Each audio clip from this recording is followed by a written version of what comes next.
previous question on the amendment. The previous question was adopted. The amendment was lost. Paul Prince called for a division of the assembly. The amendment was adopted. The motion to hold a right on September 1, 2011 at 8 o'clock p.m. was adopted. Janus moved to adjourn. The motion was adopted. Meeting adjourned at 2:35 p.m. Are there any corrections to the minutes? Since there being none, the minutes will stand approved as read. We will now have the report of the treasurer, Ms. Lazarillo. LMI student seminar cost 2,000 pesos. Naxen accommodation cost 500 pesos. The total expenses cost 2,500 pesos. It was deducted from an account balance of 10,000 pesos in all. The student council has a saving of 7,500 pesos at this point. Janus, you are recognized. I move that the report of the treasurer be adopted. Second motion. It has been moved and seconded that the report of the treasurer has been adopted. Out of the treasurer's report, it will be followed by the chairman of the committee.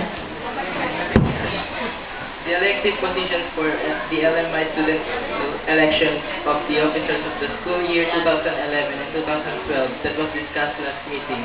The following are the president, vice president, and the secretary.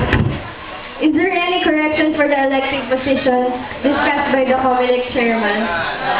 Since there being none, the elective positions be adopted.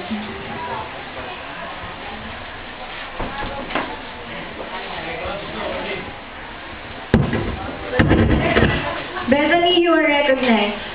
Mangangawit na ako. I move that the LMI Student Council election 2011 to 2012 be conducted at this time. It has been moved and seconded that the election for the LMI Student Council 2011-2012 be conducted at this point. Madam Chairman, Christine, you are recognized. I move that the manner of the casting of votes be done through raising hands. It has been moved and seconded that the casting of votes will be done through raising hands. Nominations are now in order for the office of the President. Micah, you are recognized. I nominate Christine Joy as the president. Christine Joy Pineda is nominated. Is there any further nominations for the office of the President? Liza, you are recognized. I nominate Maribel Espinosa for president. Maribel Espinosa is nominated. Is there any further nominations for the office of the President? Janus, you are recognized. I move that the nomination for president be closed. It has been moved and seconded that the nomination for the President be closed. Nominations are now in order for the office of the Vice President. Jessica, you are recognized. I nominate Micah Caparaz for the Vice President. Micah Rose Caparaz is nominated. Is there any further nominations for the office of the Vice President? Madam Chairman, Jomel, you are recognized.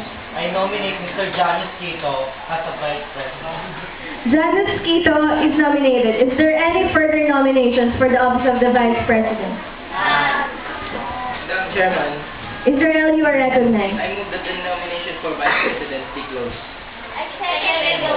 It has been moved and seconded that the nomination for the office of the Vice President be closed.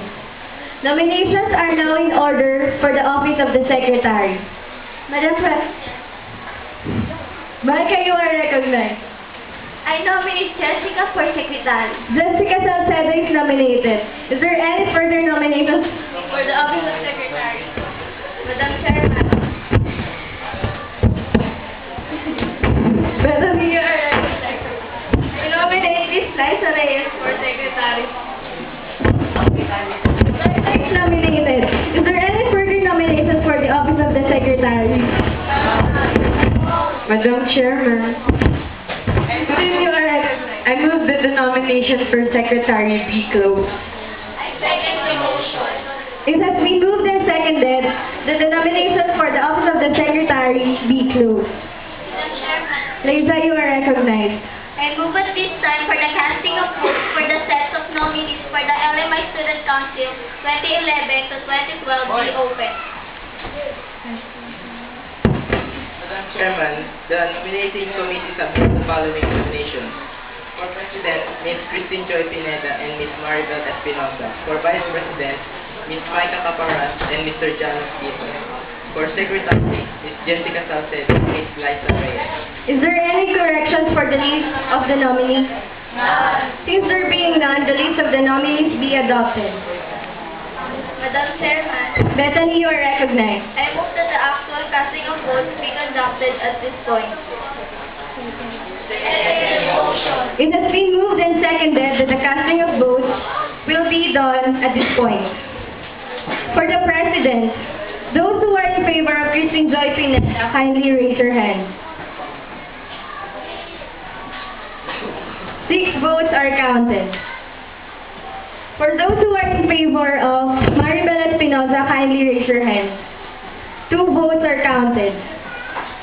For the Vice President, those who are in favor of Micah Rose Caparas, kindly raise your hand. 5 votes are counted. For those who are in favor of Janice Renzo B. Quito, kindly raise your hand. 3 votes are counted. For the office of the Secretary, for Liza Reyes, kindly raise your hand. 5 votes are counted. For those who are in favor of Jessica Salcedo, kindly raise your hand. 2 votes are counted. Based on the casted votes, here are the list of the elected officers for LMI Student Council School Year 2011-2012. Mr. Comelec Sherman, please read to us. For the elected officers for LMI Student Council 2011 and 2012. For President, Ms. Christine Joy Pineda. For Vice President, Ms. Micah Caparas. And for Secretary, Ms. Liza Reyes. Is there any corrections for that? Is there any corrections for the new set of LMI Student Council School Year 2011-2012? Since there being none, the new set of LMI Student Council is adopted. Are there any further announcements? If there are no further business, the meeting is adjourned.